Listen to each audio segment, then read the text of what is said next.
강릉의 가뭄 상황이 계속 악화되면서 대안으로 도암댐 얘기가 계속 나오고 있습니다. 오늘 긴급 점검에서 전문가와 함께 도암댐 활용에 관련된 기대와 우려에 대해서 자세히 들어보겠습니다.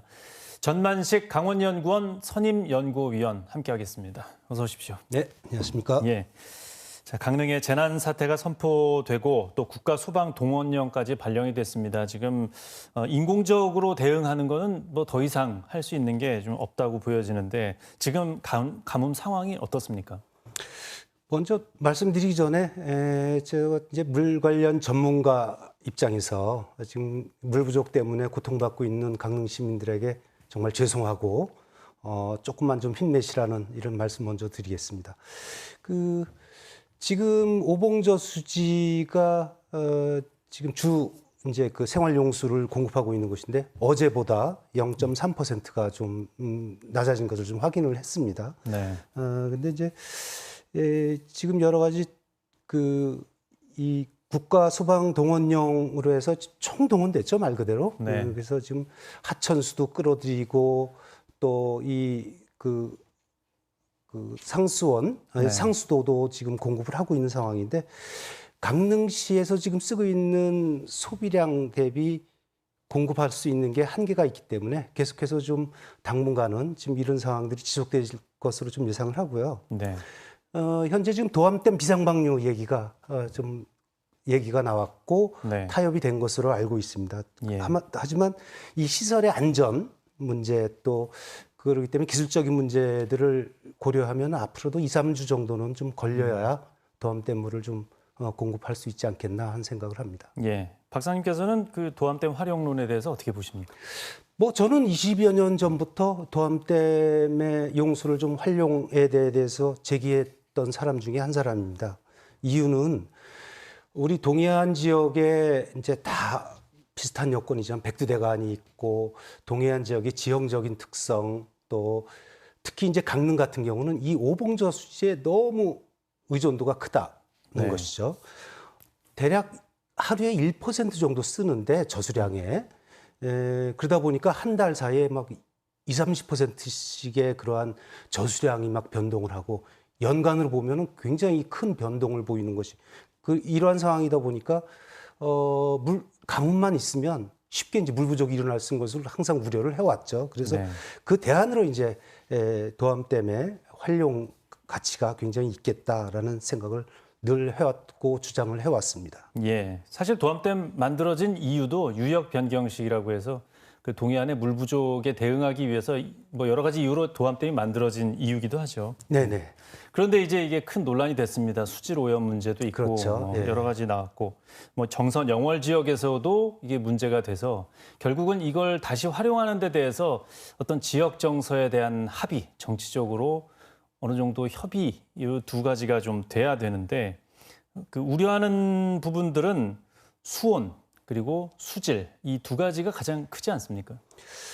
네, 이러한 이제 수질 문제가 사실은 30여 년 전의 일인데 30여 년 전의 여건과 지금 현재의 여건은 사실은 도암은 굉장히 많이 바뀌어 있다. 이제 가장 큰 이 도암댐 발전 중단이 된 가장 큰 문제가 됐던 것이 이제 수량 문제가 가장 컸습니다. 사실은 수질보다도 당시에 6시간 발전이라고 하는 수력 발전이라고 하는 것이 이제 수력 발전량이 많이 필요한 시기에 하다 보니까 네. 하루에 6시간밖에 안 했습니다. 근데 그 수량이 굉장히 컸던 것이죠. 초당으로 따지면 한 16톤 정도 되는 수량인데 그 수량이 어느 정도라고 좀 말씀드리고 싶냐면 강릉 남대천의 이제 중간 지점에 회산교라는 지점인데 1톤이 안 되는 수량이 8개월이 넘습니다.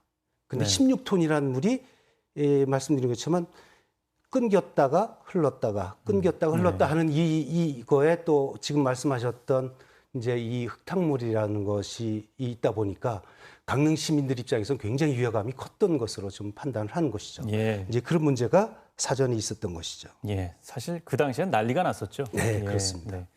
정선 쪽에서는 이제 동강 생태계나 퇴적물 문제도 우려하지 않습니까? 이 부분은 좀 어떻습니까? 근데 정선도 역시 마찬가지입니다. 이 30여 년 전 일인데 1995년 5월 달에 이제 수온 문제 해결하기 위해서 선택 취수탑을 이제 건설하는 과정에서 이 퇴적물을 방류를 했어요. 네. 근데 5월 달이라고 하는 것은 최대 가뭄 시기죠. 그러니까 수량, 우리 동강의 수량이 가장 적은 시기에 이 퇴적물을 방류하다 보니까 정선에서 난리가 났었죠.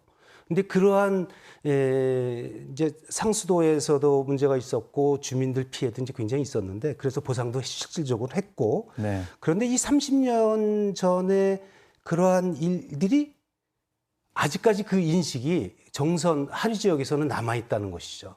근데 이제 지금 현재 입장으로 보면 어떤 문제가 있냐면 똑같은 도암댐물인데 강릉에서는 이 물이 오면은 우리 강릉 남대천에 생태계에 문제가 있고 수질에 문제가 있다고 하고 정선에서는 이걸 보내주면은 또 이 하류 지역에 문제가 있다고 하고 이게 정말 이게 상반된 입장을 지금 우리 도암댐을 둘러싼 그 지자체 간에 그런 문제들이 좀 나타나고 있는 상황입니다. 예, 지금 같은 그러니까 과거에 있었던 문제를 어느 정도 해결하면 당장 뭐 식수로는 못 써도 농업용수나 뭐 공업용수 쪽으로는 좀 쓸 수 있다는 가능성을 좀 말씀하고 계시죠? 뭐 저는 그렇지도 않습니다. 지금 도암호의 물은 30년 전하고 완전히 많이 달라졌고요. 예, 무엇보다 중요한 거는 30년 전에 가지고 있는 강릉 정선에 가지고 있는 이 도암호 물에 대한 인식 전환이 가장 큰 문제라고 좀 생각을 합니다.